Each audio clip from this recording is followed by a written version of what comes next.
గౌరవులైన వైఎస్ఆర్సిపి రాష్ట్ర అధ్యక్షులు వైఎస్ జగన్మోహన్ రెడ్డి గారికి, జిల్లా అధ్యక్షులు రవీంద్రనాథ్ రెడ్డి గారికి నా పార్టీ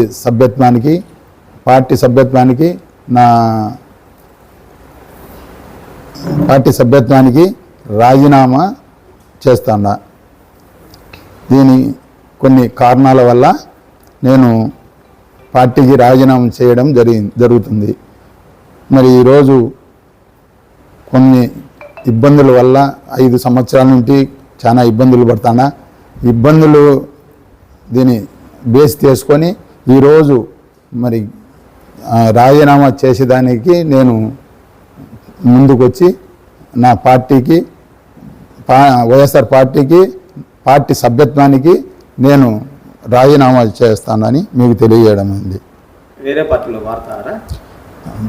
తర్వాత నా కార్యాచరణ ఏ విధంగా ఉంటుందో మరి అందరితో, నా బంధువులు, నా అనుచరులతో అందరితో కూర్చొని మాట్లాడి మేము చర్చించుకున్న తర్వాతనే ఏదైనా ఆలోచించి ముందుకు పోతానని కూడా ఈ సందర్భంగా మీకు తెలియజేస్తున్నాను. పార్టీ మారవలసిన అవసరం ఏమొచ్చింది అంటే మీకు అందరికీ తెలుసు, 5 సంవత్సరాల వంటి నన్ను ఎంత ఇబ్బంది గురి చేస్తుండేది ఇక్కడ పెద్దలు.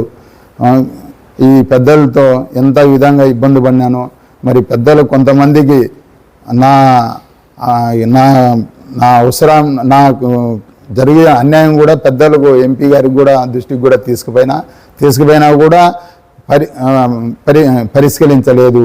మరి 3 నెలలు అయింది జగన్మోహన్ రెడ్డి గారిని కలిపిమని కౌన్సిలర్లు అందరం పోయి అడిగితే 3 నెలల నుంచి కలిపిన వ్యక్తి ఈరోజు తెల్లవారుజామున మాజీ ఎమ్మెల్యే గారు వచ్చి మైతుకూరులో ఉండి మరి మా కౌన్సిలర్లను 8 మందిని జగన్మోహన్ రెడ్డి గారికి తీసుకుపోవడం జరిగింది. మరి నాకు తెలియకుండా రఘురామరెడ్డి నా కౌన్సిలర్లను తీసుకుపోవాల్సిన అవసరం ఏముంది? మరి పార్టీ తరపు నుండి ఏమన్నా నాకు సాయం చేసినారా? పార్టీకి ఏమన్నా నాకు ముందుండి వాళ్ళు ఏమన్నా పెట్టినారా? నిన్న కొన్ని కారణాల వల్ల నేను క్యాంపుకు కూడా తీసుకుపోయిన కౌన్సిలర్లు అందరినీ. వాళ్ళకు నా బరువు అంతా నేనే మోసిన. ఎవరు పార్టీ పెద్దలు కానీ దానికి సహకరించలే.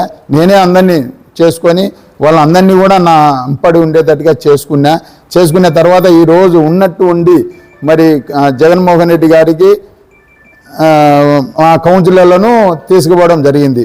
కాబట్టి అది తెలిసింది. కాబట్టి ఈరోజు నాకు తెలియకుండా పిలుచుకుపోయినారు. కాబట్టి నేను వైఎస్ఆర్ పార్టీకి, నా సభ్యత్వానికి, వైఎస్ఆర్ పార్టీ సభ్యత్వానికి రాజీనామా ప్రకటిస్తున్నా.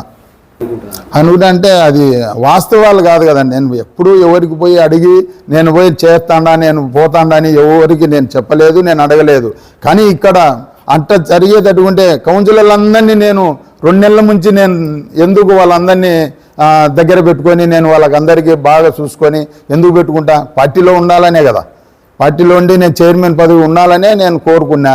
మరి ఇప్పుడు ఉన్నట్టుండి నా కౌన్సిలర్ని తీసుకుపోయినారు కాబట్టి ఆ బాధతోనే ఇప్పుడు నాకు తెలియకుండా తీసుకుపోయినాడు. కాబట్టి రఘురామరెడ్డి నేను ఈరోజు రాజీనామాకు సిద్ధపడి రాజీనామా చేసిన. కేవలం మాజీ ఎమ్మెల్యే రఘురామరెడ్డి వల్లనే మీరు పార్టీ మారుతారు? పార్టీ మారుతానం అనేది నేను చెప్పడం కాదు, పార్టీకి రాజీనామా చేసిన అంతే. నాకు వద్దు ఈ పార్టీ బరువు బాధ్యతలు మోయాలంటే చాలా బరువుగా ఉంది. నేను కూడా పెద్దోళ్ళకి అందరికీ కూడా చెప్పాను, ఇట్లా జరుగుతుంది మైత్కూరు ఇష్యూ, మైత్కూరులో చాలా ఇబ్బందిగా ఉంది అని కూడా చెప్పినా కూడా పట్టించుకుంటూ లేరు. అందుకబట్టి రాజీనామా చేస్తున్నా. ఈ రాజీనామా జగన్మోహన్ రెడ్డి గారికి చేరాలి, ఆయన దీన్ని చూడాలని నేను కోరుకుంటున్నా. నా అనేటోళ్ళు నా అంపడు ఉన్నారు. వాళ్ళు చైర్మన్ లేనిది మేము రామని కరాఖండిగా రఘురామరెడ్డి గారికే చెప్పినారు. అందుకబట్టి వీళ్ళని పిలుచుకోపోలేం, మిగతా వాళ్ళను 7 మందిని పిలుచుకుపోయిందని నేను తెలియజేస్తాను. నా కార్యాచరణ, నా బంధువులు, నా బంధుత్వాన్ని, నా సేవ్ లైఫ్స్లు ఉంటారు కదా, నా వర్గం అనేది ఉంది. నా వర్గాన్ని నేను అందరినీ సంప్రదించిన తర్వాత నేను ఏ స్టెప్ అయినా తీసుకుంటాం. అందరినీ వాళ్ళ ఆలోచన నిమిత్తం చేయాలనే ఆలోచన ఉంది.